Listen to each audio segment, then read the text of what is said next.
जय माता दी दर्शकों, नवरात्रि की बहुत बहुत शुभकामनाएं।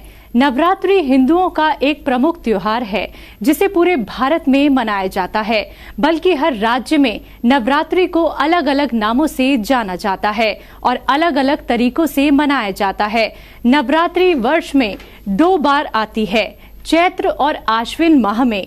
नवरात्रि एक संस्कृत शब्द है जिसका मतलब है 9 रातें। नवरात्रि की 9 रातों और 10 दिनों में अलग अलग माताओं और देवी के 9 रूपों का वास होता है। नवरात्रि के इन 9 दिनों में लोग अपने घरों को साफ सुथरा करके मंदिर में कलश की स्थापना और मां दुर्गा की पूजा व आराधना करते हैं और इसके साथ ही लोग 9 दिनों का व्रत रखते हैं। उसके बाद अष्टमी या नवमी के दिन कुंवारी कन्याओं को भोजन कराया जाता है। इतना ही नहीं, बल्कि इन 9 दिनों में पंडाल लगाए जाते हैं, लोग डांडिया और गरबा करते हैं और बहुत सी जगहों पर रामलीला का भव्य आयोजन भी किया जाता है। नवरात्रि क्यों मनाई जाती है? शास्त्रों के अनुसार नवरात्रि को मनाने के 2 मुख्य कारण बताए गए हैं। पहला कारण है कि महिषासुर नाम का एक राक्षस हुआ करता था जो ब्रह्मा जी का बहुत बड़ा भक्त था।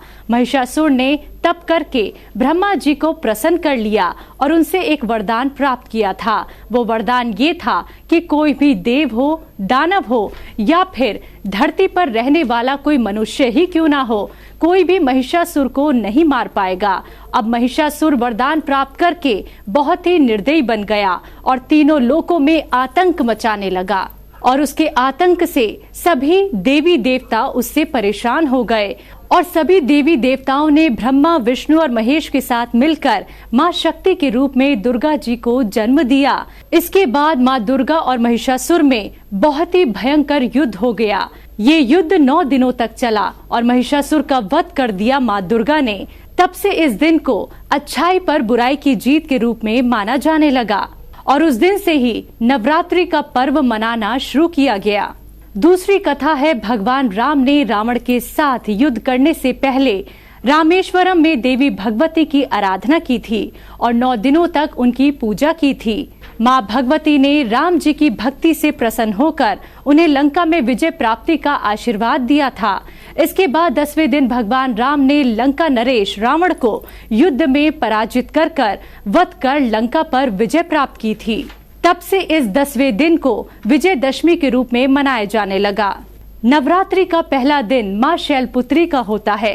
नवरात्रि के पहले दिन सबसे पहले कलश की स्थापना की जाती है। उसके बाद मां शैलपुत्री की पूजा की जाती है।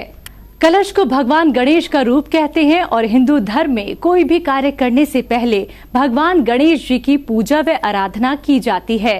इसलिए ही नवरात्रि की पूजा शुरू करने से पहले कलश की स्थापना की जाती है और फिर उसके बाद पूजा शुरू की जाती है। हिमालय की पुत्री के रूप में जन्म लेने के कारण इनका नाम शैलपुत्री रखा गया।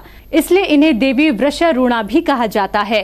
देवी के हाथ में त्रिशूल है और बाएं हाथ में कमल सुशोभित है। इन्हें ही प्रथम दुर्गा भी कहा जाता है और सती के नाम से भी जाना जाता है। पहले दिन मां शैलपुत्री की पूजा करने का महत्व।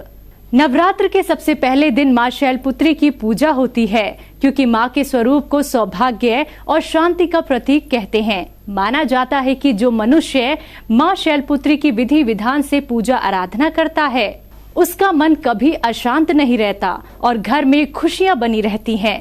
मां शैलपुत्री स्थायित्व व शक्तिमान का वरदान देती हैं। मां शैलपुत्री की पूजा करने की विधि: सबसे पहले कलश की स्थापना करें। उसके बाद उसी चौकी पर श्री गणेश, वरुण, नवग्रह, पौंडश, मातृका यानी 16 देवी, सप्तघृत, मातृका यानी 7 सिंदूर की बिंदी लगाएं और स्थापित करें। इतना करने के बाद मां के सामने हाथ जोड़ें अर्थात व्रत और पूजन का संकल्प लें। मां को 16 श्रृंगार की वस्तुएं चंदन, रोली, हल्दी, बिलपत्र, फूल, दुर्वा, आभूषण, फूलों का हार, सुगंधित द्रव्य, धूप, दीप, नैवेद्य, फल, पान, दक्षिणा, आरती अर्पित करें और अंत में मां शैलपुत्री के मंत्र का जाप करें। जय माता दी।